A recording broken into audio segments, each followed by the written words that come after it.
India 171 holding short of runway 23. Air India 171 Ahmedabad Tower, wind 240 at 8 knots. Runway 23 cleared for takeoff.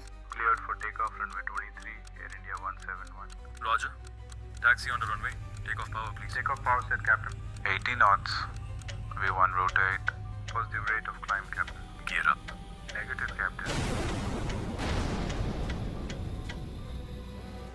What the hell was that? Engine failure! Engine failure. Both engine has failed catastrophically. Captain! Multiple system failures, Captain. Hydraulics are dropping. Mayday, mayday, mayday! Ahmedabad Tower, Air India 171. Thrust not achieved. Falling.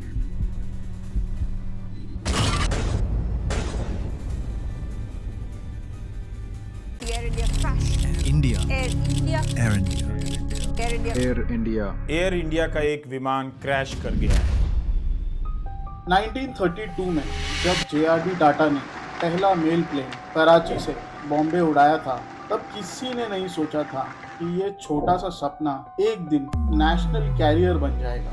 लेकिन air India के 90 साल की journey में सिर्फ success story नहीं है। आज मैं आपको ले जाऊंगा उन काली रातों में जहां डिसीजंस गलत हुए, टेक्नोलॉजी फेल हुई और हजारों जिंदगियां खो गई।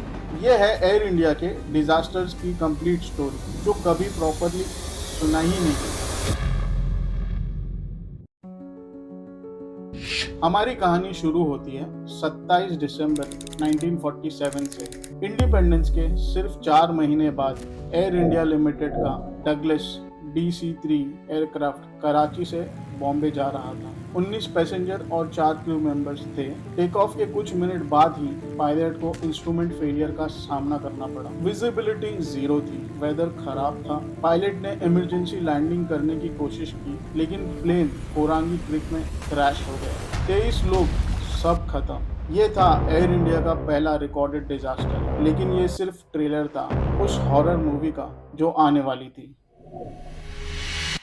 साल 1996, 24 जनवरी की सुबह एयर इंडिया की शान बोइंग 707 कंचनजंगा बॉम्बे एयरपोर्ट पे खड़ी थी। चमकती हुई, मैजेस्टिक, बिल्कुल परफेक्ट। इस ब्यूटीफुल मशीन के अंदर एक खतरनाक सीक्रेट छुपा हुआ था। एक टेक्निकल फेलियर जो 117 जिंदगियों को खत्म करने वाला था। इंडिया के एटॉमिक एनर्जी प्रॉब्लम के मास्टरमाइंड और 116 अदर पैसेंजर्स जो एयर इंडिया के भरोसे पर सफर कर रहे थे। ये भरोसा जल्दी टूटने वाला था। टेक ऑफ स्मूथ था, वेदर क्लियर था, क्रू मेंबर एक्सपीरियंस थे, लेकिन 31,000 फीट की हाइट पे एक इनविजिबल एनिमी ऑलरेडी एक्टिव था। VOR नेविगेशन सिस्टम, वो इंस्ट्रूमेंट जो पायलट को एग्जैक्ट पोजीशन बताता है, गलत सिग्नल दे रहा था। इस क्रिटिकल मैल फंक्शन का मतलब था कि पायलट को पता ही नहीं था कि वो एक्चुअली कहाँ है। एयर इंडिया की मेंटेनेंस टीम ने प्री फ्लाइट चेक में इस डेडली फॉल्ट को कैच ही नहीं किया। क्वालिटी कंट्रोल फेल हो गया, सेफ्टी प्रोटोकॉल्स इग्नोर हो गए और एक 50 करोड़ का एयरक्राफ्ट और 117 प्रेशियस लाइफ एक फॉल्टी इंस्ट्रूमेंट के भरोसे छोड़ दिए गए। जेनेवा अप्रोच करते टाइम कैप्टन विजी कुकर को लगा कि मॉन्ट ब्लैक माउंटेन रेंज क्रॉस हो चुका है। फॉल्टी VOR रीडिंग्स ने उन्हें गलत कॉन्फिडेंस दिया। रेडियो पे जिनेवा ATC को बोल्डली अनाउंस किया, We have cleared the mountains and are ready for descent. लेकिन रियलिटी ये थी कि वो अभी भी माउंटेन रेंज के बीच में थे। 15,771 की फीट की डेडली हाइट पे यूरोप के सबसे बड़े डेंजरस पीक के बिल्कुल ऊपर कैप्टन ने डिसेंट को ऑथराइज कर दिया। फुल पैसेंजर लोड के साथ फुल स्पीड में सीधा मौत हो गया। एक एक्सपीरियंस पायलट, एक फॉल्टिंग इंस्ट्रूमेंट और एक स्प्लिट सेकंड डिसीजन, ये कॉम्बिनेशन बन गया एक perfect recipe for disaster. January 1st 1978 new year का पहला दिन एम्परर अशोका एयर इंडिया का पहला बोइंग 747 जंबो जेट बॉम्बे से दुबई के लिए रेडी था। यह प्लेन एयर इंडिया का प्राइड था। 1970 में परचेज किया गया था। 213 लोग ऑन बोर्ड थे।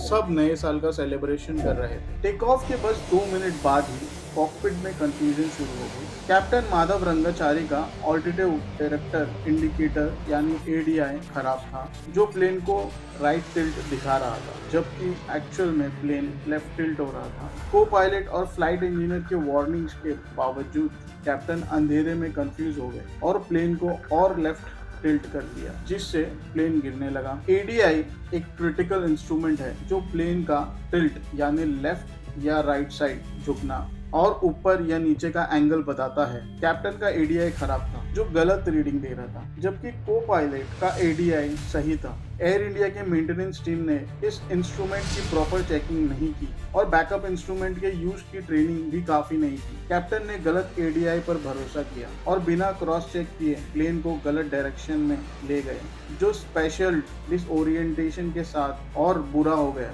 क्योंकि रात के अंधेरे में कोई विजुअल क्लू नहीं था। उस वक्त के इन्वेस्टिगेटिव रिपोर्ट्स के मुताबिक कैप्टन रंगाचारी को वर्टिगो यानी चक्कर आने का अनुभव हुआ था, जिसने उनके जजमेंट को और बिगाड़ दिया। सिर्फ 100 सेकंड में रात को 8:48 को प्लेन मुंबई से 3 किलोमीटर दूर अरेबियन सी में क्रैश हो गया और सभी 213 लोगों की मौत हो गई।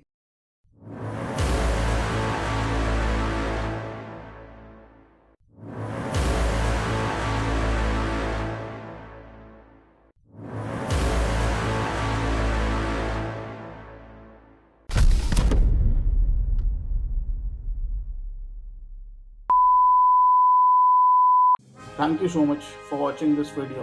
Do like, share and subscribe with your friends.